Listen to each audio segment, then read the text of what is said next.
ప్రజా TV news కి స్వాగతం. ఈనాటి వార్తలు ప్రారంభానికి ముందుగా ముఖ్యాంశాలు మీకోసం. నంద్యాల పట్టణంలోని టీడీపీ కార్యాలయంలో ఘనంగా జరిగిన టీడీపీ వ్యవస్థాపకులు స్వర్గీయ నందమూరి తారక రామారావు 101వ జయంతి వేడుకలు.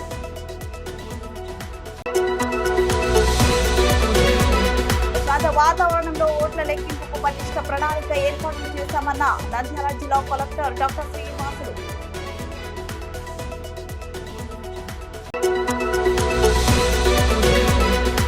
ఆలగడ్డలో కౌంటింగ్ సందర్భంగా నిషేధాజ్ఞలను ఉల్లంఘిస్తే కఠిన చర్యలు తప్పవని హెచ్చరించిన డీఎస్పీ షేక్ షర్ఫుద్దీన్.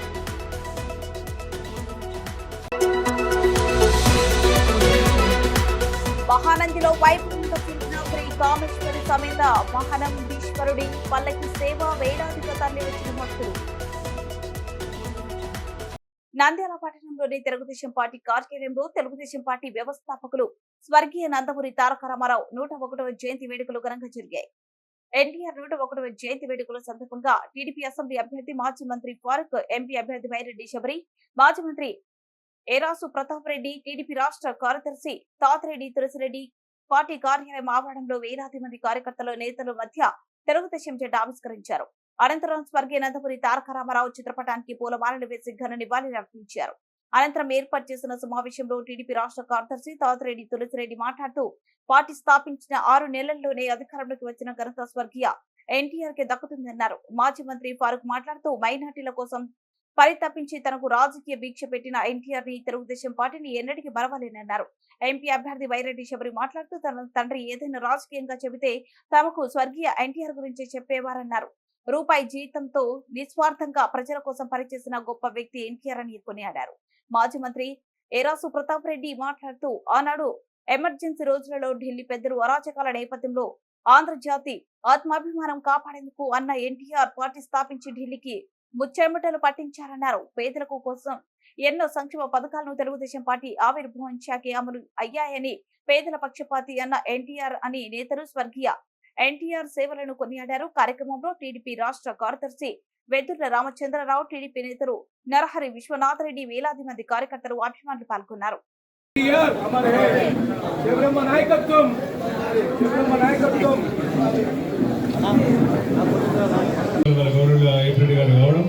అప్రెడ్డి గారి తర్వాత మళ్ళీ ఈ నియోజకవర్గంలో మళ్ళీ రివ్యూ చేశాడు. ఎవరుంటే బాగుంటుంది, ఎక్కడ ఉంటే బాగుంటుంది. ఆ రివ్యూ చేసినప్పుడు ఆయన గట్టిగా ఎప్పుడు ఎన్టీ రామారావు వాళ్ళని చేయడం జరిగింది. ఇవి హైదరాబాద్ తర్వాత ఎక్కువగా మైనార్టీ ఉండేది నంద్యాలలో. మైనార్టీ ఓట్లు దండుకుంటడం కానీ మైనార్టీ సీట్ వేయకుండా ఎట్లా కాబట్టి వాళ్ళకు సీట్ ఖచ్చితంగా ఇవ్వాల్సిన అవసరం ఉంది. వాళ్ళకి ఇలా కాదు కాబట్టి మైనార్టీ అయిన ఫరూక్ ఒకటి అప్పుడు నేను వైబ్రెడ్డి గారు వైస్ చైర్మన్గా ఆయన బట్టి తిరిగేవాడిని. ఆయన మంత్రిగా ఉన్నప్పుడు నన్ను 1980లో సంజయ్ గారు ముఖ్యమంత్రిగా అయినప్పుడు నేను వారి బట్టి తిరిగేవాళ్ళు. ఆయనకు చెప్పేవాళ్ళు, మీరు బాగా గుడ్డలు గిడ్డ తీసుకుని తిరుగుతూ ఉండడం కొంచెం పెద్దగా ఉంది, మీకు వేరే నేను ప్రోగ్రామ్ పంపుతాను ఇక్కడ కాబట్టి అక్కడ రావాలని ఉన్నాయి. సరే ఆయన ప్రోగ్రామ్ ఇక్కడ పంపితే వైస్ చైర్మన్గా పోతే పోయేటోళ్ళు మేమందరం. అప్పుడు ఆయన గట్టిగా ఎన్టీ రామారావుతో వాదించి నాకు టికెట్ ఇవ్వడం జరిగింది. ఆయనే కాదు, ఆయన నేను తల్లి, ఈయన భార్య, మనం మాట్లాడి మీరు భార్య చెప్పి అన్ని వేరు సపోర్ట్ చూస్తున్నా గట్టిగా అని చెప్పి నేనాడు చెప్పినాడు మా మామ ఎదురుగా చెప్తానే సంజయ్ రెడ్డి మామ అయితే అంటే చెప్పి కాదు మీరందరూ గట్టిగా పట్టుబట్టడం జరిగింది, కొడుకుకి టికెట్ ఇప్పించాలని చెప్పి ఆ రకంగా ఎన్టీ రామారావు గారితో ఫైట్ చేసి మైనార్టీ కోసం టికెట్ ఇవ్వాలని చెప్పిన స్థానం ఇది మైనార్టీ స్థానం అయింది. మైనార్టీ స్థానం లేదు పట్టుదల మనం అనుభవం తీసుకుంటారు. భారతదేశంలో ఆంధ్ర రాష్ట్రంలో హైదరాబాద్ తర్వాత ఎక్కువ కూడా మైనార్టీ ఉండే సీట్ ఇది ఇవ్వాలని చెప్పి ఉత్తరీక్షలతో హైదరాబాద్ గారు ఫైట్ చేయడం వల్ల ఈరోజు ఈ అవకాశం దొరికింది. కాబట్టి వారిని స్మరించుకోవాల్సిన అవసరం బాధ్యత నాకుంది, వారికి లేకపోయినా. ఎందుకంటే నేను అనుభవించినా కాబట్టి ఈ బిడ్డ చెప్పింది మంత్రి కావాలి, ఎన్నిసార్లు మంత్రి కావాలి, నా లైఫ్ అంతా మంత్రిగానే ఉన్నాయి. మీ అందరి ఆశిస్తుంది కానీ మంత్రి కాదు పని చేయాలంటే నిన్న ఎన్నికలు ఒకవేళ గెలిస్తే భగవంతుడు మనం ఏ ప్రజలకు చెప్పాము, ఏ ప్రాంతంలో ఏ సమస్యలు ఉన్నాయి, ఆ ప్రాంత సమస్యలు గుర్తించాలా, ఆ సమస్యలను వర్తించవలసిన బాధ్యత ఉంది. మంత్రిగా ఉన్నాం కాబట్టి ఆ సమస్యలు చేయగలిగినాం. లేకపోతే శాసనసభ్యుడిగా ఏ పని చేయలేము. వారు కలిసి మన మంత్రిగా ఉన్నారు కాబట్టి శాసనసభ్యుడిగా 10% కూడా పని చేయలేము. మంత్రిగా అవకాశం దొరికితే అది భగవంతుడు కల్పిస్తే మనం 180% 60% పని చేయగలుగుతాం. లేకపోతే ఏ పని కూడా చేయలేము. ఎక్కడ వేస్తే ఒకటి ఎక్కడ ఉంటుంది. శాసనసభ్యుడు ప్రతి మంత్రి దగ్గర పోయి విన్నపాలు ఇచ్చుకొని నాయన ఈ పని చేయి, ఇచ్చే పని చేయి, ఆ మంత్రి దగ్గర పోతే ఆ మంత్రి దగ్గర వాళ్ళ పనులు ఉంటాయి, నీ పని ఎప్పుడు చేశాడు ప్రతి మంత్రి దగ్గర తిరగాలి. క్యాబినెట్లో మంత్రి ఉంటాం కాబట్టి ఈ మంత్రికి టేక్ అండ్ గివ్ పాలసీగా మనం ఏదైనా కార్యక్రమం చేయగలుగుతాం, అభివృద్ధి కార్యక్రమం చేసుకోవడానికి ఆస్కారం ఉంటుంది. లేకపోతే ఇంత ఆస్కారం కాదు, సునాశమైంది కాదు. అసలు ఈ మంత్రిగా లేకపోతే రోడ్డు వేడికి డబ్బులు వచ్చేటే కాదు. నేను మంత్రిగా ఉన్నాను కాబట్టి రోడ్డు వేడికి డబ్బులు ఈ తెక్క ప్రాంతం నుంచి రాష్ట్ర ట్యాక్స్ నుంచి ఎన్నికలు వచ్చాయి. నేను చంద్రబాబు గారు చెప్పాను, సార్ మీరు ప్రామిస్ చేశారు, అది అధికారం మాత్రం ఒప్పుకోవడం లేదు. లాస్ట్ ట్యాక్స్ వరకు దాదాపు 18,000 రూపాయలు ఉంది స్క్వేర్ ఫీట్. అట్లా అయిపోయింది. నెల 2 నెలలు పని చేసి రాత్రనగా ఎండనగా పని చేసి ఈరోజు అందరూ పెద్దలు కూర్చున్నారు. వాళ్ళు ఎన్టీ రామారావు గారితో పనిచేసిన వాళ్ళు, ముఖ్యంగా మా నాన్నగారు. మేము పుట్టినప్పటి నుంచి నాన్న ఎవరికైనా పిల్లలకు కథలు చెప్పాలి అని చూస్తారు, కానీ నాన్నగారు ఒక కథ కానీ ఎవరైనా గురించి, పెద్ద మనుషుల గురించి, గొప్ప వ్యక్తుల గురించి చెప్పాలి అనుకుంటే ఎన్టీ రామారావు గారి గురించి చెప్పేవాళ్ళు మాకు. అట్లా రాజకీయం అంటే ఇది ఇలా ఉండాలి రాజకీయ నాయకులు, లేదంటే అసెంబ్లీలో ఎవరైనా మాట్లాడుతుంటే ఇలా మాట్లాడాలి అని అనుకునేవాళ్ళం. కానీ ఇప్పుడు ఈ 5 సంవత్సరాల కాలంలో అసలు అప్పుడు రాజకీయం నాన్న చెప్పిన కథలలో, లేకపోతే నాన్న చెప్పిన రాజకీయముకి ఇప్పుడు రాజకీయానికి చాలా తేడా ఉంది. మాటల్లో కానీ, వ్యవహారాల్లో కానీ, లేకపోతే మన ఊర్లో ఉన్న ప్రజలు వాళ్ళ తీరు కానీ చాలా మార్పులు వచ్చాయి.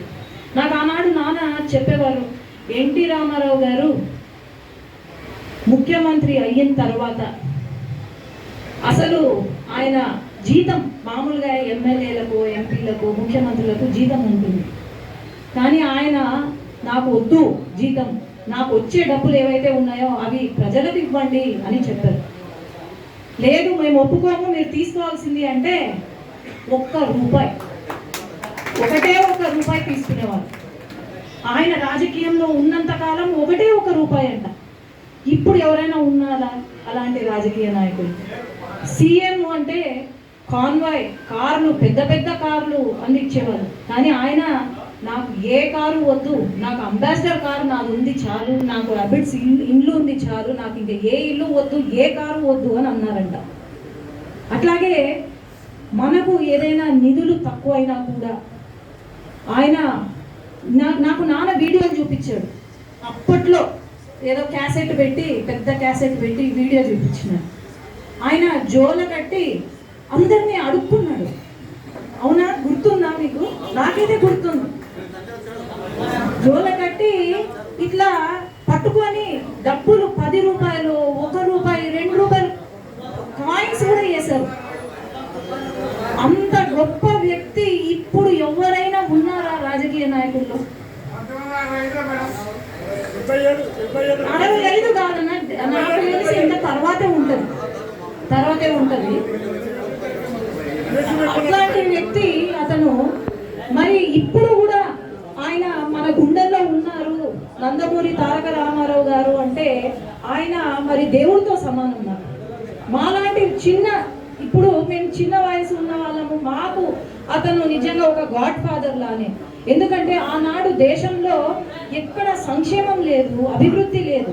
మరి ఎన్టీ రామారావు గారు ఆనాడు ₹2 బియ్యం తీసుకొచ్చారు. అట్లాగే పెన్షన్ ₹30, ఆనాడు ₹30 పెన్షన్ ఇంట్రడ్యూస్ చేశారు, ఫస్ట్ టైం పెన్షన్ కూడా. అట్లాగే ఎస్సీ కాలనీలు, ఎస్టీ కాలనీలు అప్పటికి లేవు, కానీ ఆనాడు ఆయన ఇంట్రడ్యూస్ చేశాడు. ఈరోజు రాయలసీమకు సాగునీరు ఉంది అంటే అది కేవలం ఎన్టీ రామారావు గారి వల్లే.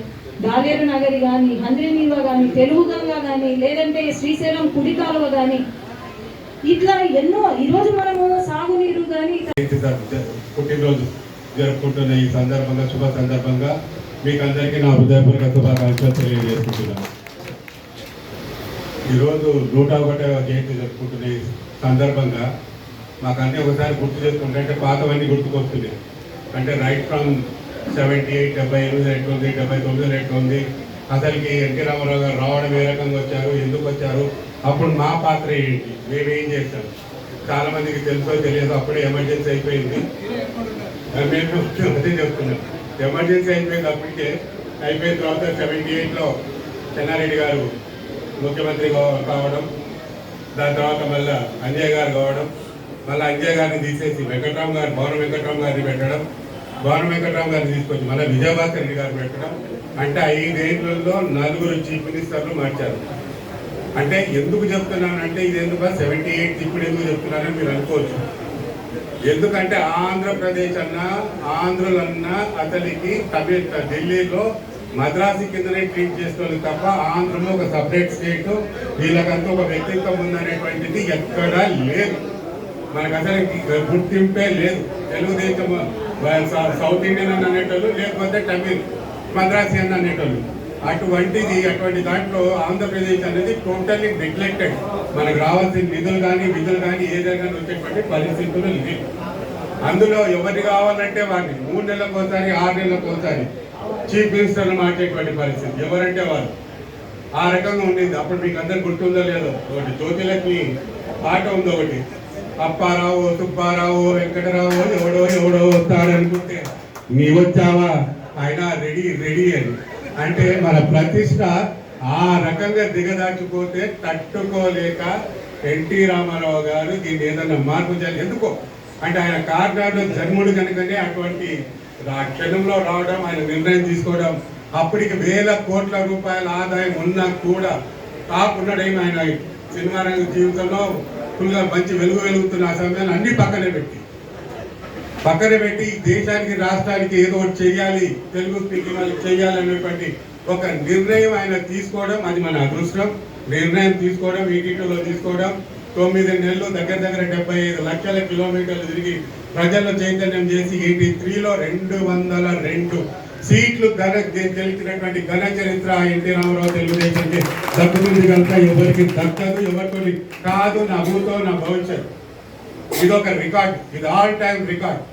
మరి ఆయన అంతా మేమందరం కూడా అప్పుడు ఇక్కడ సంజయ్ రెడ్డి గారిని నిలబెట్టాము, అక్కడ బుడ్డాంగ రెడ్డి గారిని పెట్టాము, ఇక్కడ చెల్లా గారిని పెట్టాము. మేమంతా పొద్దున్నే 7-8 గంటల నుంచి పోయేదానికి నేను అనకూడదు కానీ ఆ రోజు బొంజాయక రెడ్డి గారు వీళ్ళందరూ 9:30, 10కి వచ్చారు. 9:30, 10కి వచ్చే లోపల 80% పోలింగ్ అయిపోయింది. అంటే ప్రజలు అంత చైతన్యం ఎక్కడెక్కడంతా వేయడము, అదొక చైతన్యం. నిజంగా చెప్పాలనుకుంటే ఆ రోజు ఇక్కడ తెలుగుదేశం పార్టీ సీనియర్ నాయకులందరికీ, గ్రామాల నుంచి మండలాల నుంచి వచ్చిన తెలుగుదేశం పార్టీ కార్యకర్తలకు నాయకులకు, అలాగే మహిళా కౌన్సిలర్లకు అందరికీ కూడా నా నమస్కారం. ఈరోజు రామారావు గారి 101వ జయంతి సందర్భంగా మనం ఇక్కడ సమావేశం జరిగింది. ఎన్టీ రామారావు గారు పార్టీని స్థాపించిన వెంటనే 6 నెలల లోపల అధికారంలోకి పార్టీని స్థాపించి 6 నెలల లోపలనే అధికారం చెప్పడం జరిగింది. చాలా గొప్ప విషయం. భారతదేశ చరిత్రలో ఎక్కడ లేదు. ఆంధ్రుల యొక్క ఆత్మగౌరవాన్ని కాపాడినారు. కాబట్టి మనం ఆయనను తెలుగు వాళ్ళంటే ఒక ఢిల్లీ స్థాయిలో మనకు ఒక పేరు ప్రఖ్యాతులు కల్పించినటువంటి వ్యక్తి. ఆయనను మనం ఈరోజు స్మరించుకోవడం తప్పదు. అలాగే మనం అందరం కూడా మరొకసారి విజయాని కోసము అందరము ప్రతి గ్రామా నుంచి కూడా లీడర్లు అందరం కూడా కష్టపడి ఈరోజు ఇక్కడ సమావేశం కానీ చాలా సంతోషకరం. ప్రతి ఒక్కరు వారు పార్టీ కోసం పనిచేసిన వారికి అందరికీ గుర్తింపు ఇవ్వాలని చెప్పేసి ప్రతిసారి గారిని కోరుతున్నాము. అలాగే రాష్ట్రంలో తెలుగుదేశం ప్రభుత్వం ఏర్పాటు చేయడం ఖాయము. అలాగే మన ప్రతిసారి గారు కూడా ఖచ్చితంగా గెలుస్తారని చెప్పి నేను విశ్వసిస్తున్నాను. కాబట్టి అందరూ ధైర్యంగా ఉండండి, పార్టీ కార్యక్రమాల్లో పాల్గొని జయవంతం చేయాలని చెప్పి కోరుకుంటూ సెలవు తీసుకుంటాం. వచ్చే నెల 4వ తేదీన చేపట్టనున్న సార్వత్రిక ఎన్నికల ఓట్ల లెక్కింపు కార్యక్రమం ప్రశాంత వాతావరణంలో నిర్వహించేందుకు పక్క ప్రణాళికతో చర్యలు తీసుకుంటున్నామని జిల్లా ఎన్నికల అధికారి కలెక్టర్ డాక్టర్ కె శ్రీనివాసులు కేంద్ర ప్రధాన ఎన్నికల అధికారి రాజీవ్ కుమార్ కు నివేదించారు. ఢిల్లీలోని కేంద్ర ఎన్నికల కమిషనర్ కార్యాలయం నుండి సోమవారం కేంద్ర ప్రధాన ఎన్నికల అధికారి రాజీవ్ కుమార్ వివిధ రాష్ట్రాల ఎన్నికల అధికారులు, రిటర్నింగ్ అధికారులతో వీడియో కాన్ఫరెన్స్ ద్వారా ఎన్నికల ఓట్ల కౌంటింగ్ ప్రక్రియ దిశానిర్దేశం చేశారు. ఈ సందర్భంగా కేంద్ర ప్రధాన ఎన్నికల అధికారి రాజీవ్ కుమార్ మాట్లాడుతూ జూన్ 4వ తేదీన నిర్వహించనున్న ఓట్ల లెక్కింపు కార్యక్రమాన్ని పూర్తి పారదర్శకంగా ప్రశాంత వాతావరణంలో నిర్వహించిన పటిష్టమైన ప్రణాళికతో నిర్వహించాలని రాష్ట్రాల ఎన్నికల అధికారులు, రిటర్నింగ్ అధికారులను ఆదేశించారు.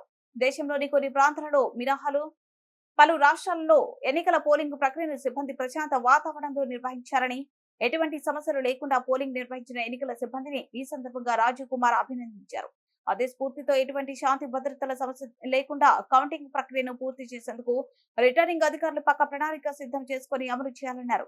కౌంటింగ్ కొరకు నియమించిన సిబ్బందికి పూర్తి స్థాయిలో శిక్షణ అందించాలన్నారు. ఈవీఎంలను భద్రపరిచిన స్ట్రాంగ్ రూమ్ వద్ద భద్రతను రిటర్నింగ్ అధికారులు ప్రతిరోజు సందర్శించాలన్నారు. ఈ సందర్భంగా జిల్లా కలెక్టర్ డాక్టర్ కె శ్రీనివాసులు మాట్లాడుతూ జిల్లాలో ఎలాంటి అవాంఛనీయ సంఘటనలు జరగకుండా ప్రశాంత వాతావరణంలో ఓట్ల లెక్కింపునకు చర్యలు చేపట్టామన్నారు. జూన్ 4న జరగనున్న ఎన్నికల కౌంటింగ్ సందర్భంగా ఎలాంటి శాంతి భద్రతల సమస్య తలెత్తకుండా ఆలగడ్డ పోలీస్ సబ్ డివిజన్ లో గట్టి చర్యలు తీసుకుంటున్నట్లు ఆలగడ్డ డీఎస్పీ షేక్ షర్ఫుద్దీన్ స్పష్టం చేశారు.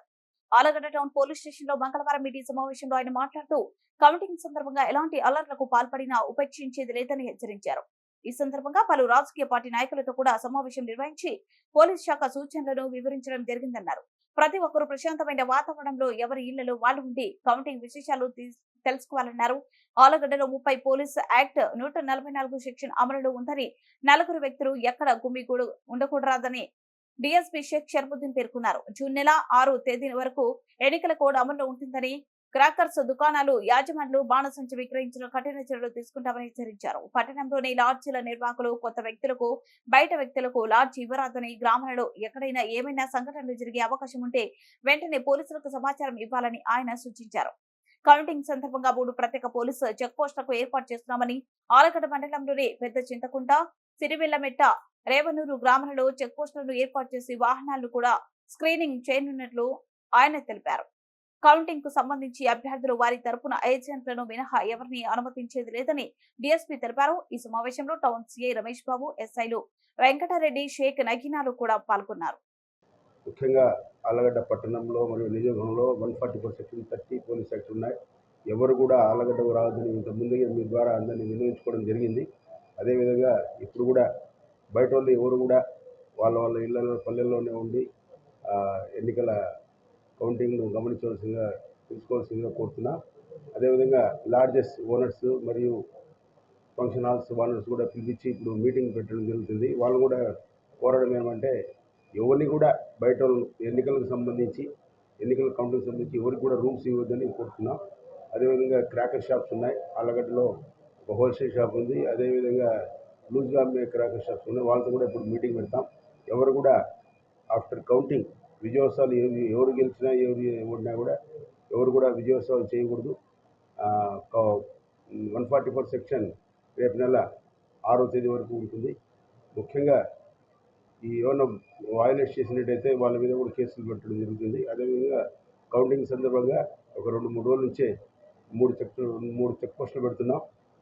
శ్రీవెల్లమెట్ట దగ్గర ఒక 20 మందితో సిఐ గారు, 20 మంది ఎస్ఐలు సిబ్బందితో మొత్తం 20 మందితో చెక్ పోస్టులు కూడా పెడుతున్నాం. చింతకుంటలో కూడా ఒక చెక్ పోస్ట్ పెడుతున్నాం.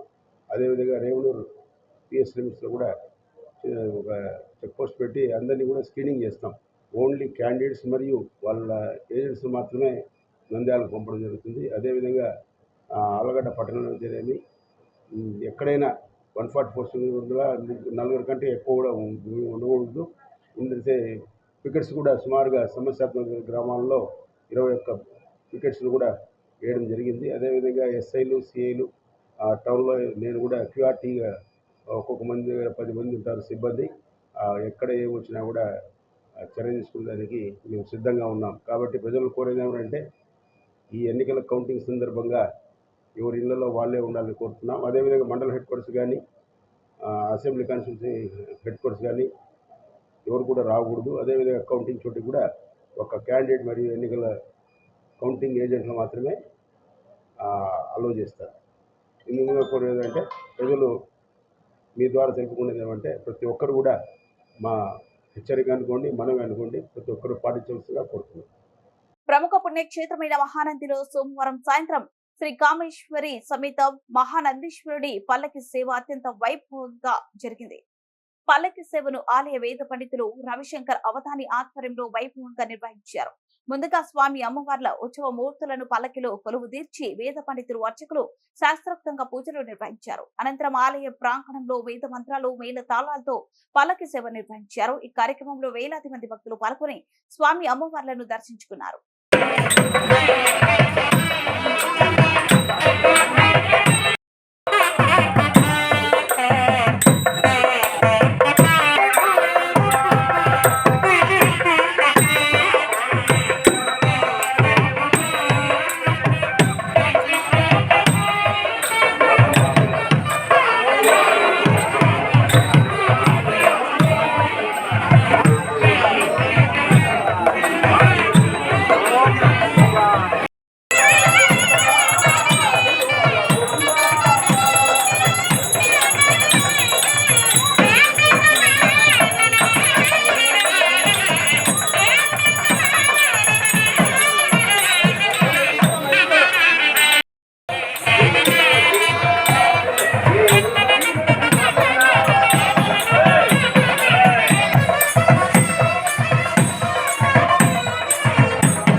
नमः पार्वतीपतये हर हर महादेव।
వార్తలు ముగించే ముందు ముఖ్యాంశాలు మరోసారి.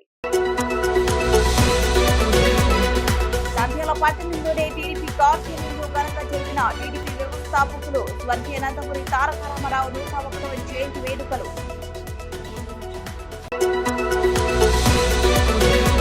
ప్రశాంత వాతావరణంలో ఓట్ల లెక్కింపుకు పటిష్ట ప్రణాళిక ఏర్పాట్లు చేశామన్న నంద్యాల జిల్లా కలెక్టర్ డాక్టర్ శ్రీనివాసులు.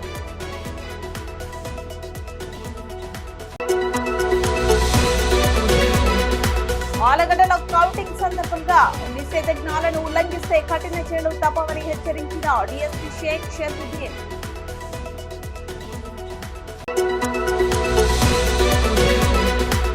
మహానందిలో వైభవంగా తిరిగిన శ్రీ కామేశ్వరి సమేత మహానందీశ్వరుడి పల్లకి సేవ వేలాదిగా తరలి వచ్చిన భక్తులు. ఈ వార్తలు ఇంతటితో సమాప్తం. మరిన్ని అప్డేట్స్ కోసం చూస్తూనే ఉండండి ప్రజా టీవీ. ప్రశ్నించే హక్కు మీది, చూపించే సత్తా మాది. Voice is yours.